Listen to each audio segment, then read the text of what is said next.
दोस्तों, वैसे तो हम महाभारत से जुड़े हुए अनेकों रहस्य आपके लिए लेकर आए हैं। आज हम लेके आते हैं गांधारी का वो रहस्य जो शायद ही आपको पता हो। आखिर क्यों फूटा गांधारी का गुस्सा? शकुनी और कृष्ण को दिया ऐसा श्राप जिससे कांप उठा था पूरा कुरुक्षेत्र। आज हम उसी के बारे में आपको बताने जा रहे हैं। महाभारत युद्ध में धृतराष्ट्र और गांधारी ने अपने 100 पुत्रों को खो दिया था। उनके दुख की कोई सीमा ही नहीं थी। आखिर युद्ध ने उनके घर के सारे ही चिराग बुझा दिए थे। धृतराष्ट्र पांडवों से नाराज थे और गांधारी भी। कुछ हद तक उनका गुस्सा उन पर उतार भी लिया था उन्होंने। कुछ समय बाद उनका गुस्सा शांत भी हो गया। लेकिन गांधारी ने युद्ध के बाद 2 लोगों को श्राप दिया, जिनमें से एक उसका षड्यंत्रकारी भाई शकुनी था। सभी का मानना था कि कहीं न कहीं इस पूरे विनाश की जड़ था शकुनी, गांधारी का भाई। जब गांधारी का विवाह धृतराष्ट्र से हुआ तो शकुनी भी हस्तिनापुर आकर रहने लगा।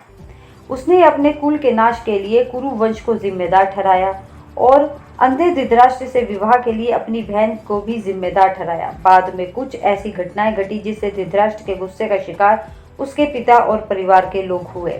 महाभारत में कहा गया था कि शकुनी ने ठान लिया था कि वह इस वंश को नष्ट कर देगा। इसलिए शकुनी ने बचपन से ही कौरवों के बीच षड्यंत्रों के बीज रोपण करना शुरू कर दिया था, ताकि पांडव कभी भी उनके साथ जुड़ न सके।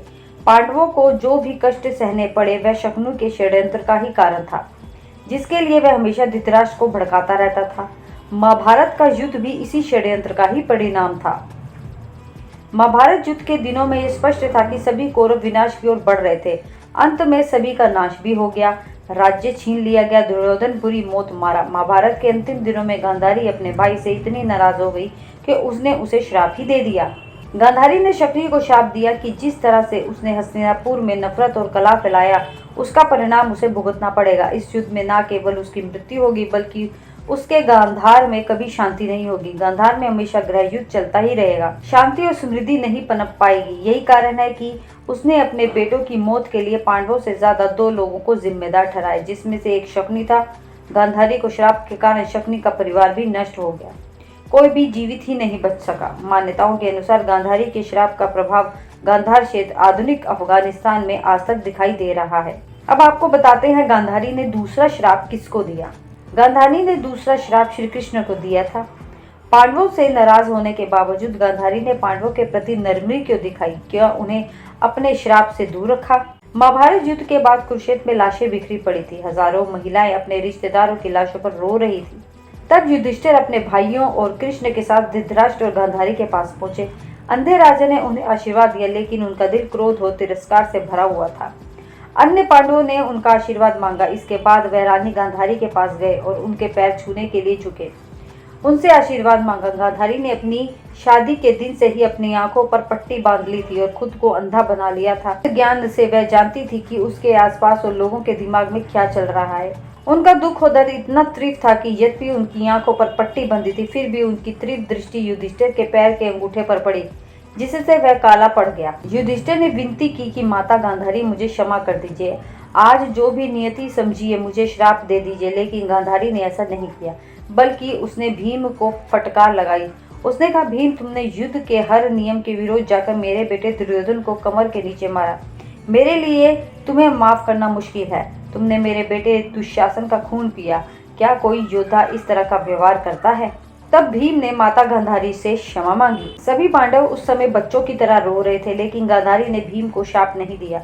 वह कृष्ण की ओर मुड़ी, जिसे वह शकुनी के बाद इस पूरी त्रासदी के लिए जिम्मेदार मानती थी। उसकी आवाज शांत थी, लेकिन ठंडे गुस्से से इतनी भरी हुई थी कि सुनने वाले डर से कांप उठे। गांधारी ने श्री कृष्ण की ओर देखा और कहा कि तुम ही एकमात्र व्यक्ति हो जो इस युद्ध को रोक सकते थे। मेरे पुत्रों और कुल के विनाश के लिए तुम जिम्मेदार हो। आज मैं मरे हुए कौरवों की माता तुम्हें और तुम्हारे कुल को श्राप देती हूँ। आज से 36 वर्ष के भीतर तुम्हारा कुल और तुम्हारे रिश्तेदार एक दूसरे के द्वारा नष्ट हो जाएंगे। उनकी पत्नियां और बच्चे भी उसी तरह रोएंगे जैसे हम रो रहे हैं। यह गांधारी का श्राप है। बाद में यही हुआ। अब आश्चर्य की बात यह है कि पांडवों के प्रति इतने क्रोध के बावजूद गांधारी और धृतराष्ट्र ने उनके प्रति नरमी क्यों दिखाई? उन्होंने उन्हें श्राप क्यों नहीं दिया? इस बारे में कई बातें कही जा सकती हैं। गांधारी एक धार्मिक महिला थी। वह जानती थी कि पांडव धर्म के मार्ग पर चल रहे हैं। युद्ध में उनकी जीत धर्म की जीत थी। गांधारी ने हमेशा सत्य का साथ दिया। वह जानती थी कौरवों ने अधर्म किया और पांडवों ने धर्म का साथ दिया। युद्ध के बाद युधिष्ठिर गांधारी के पास गए और उनसे क्षमा मांगी।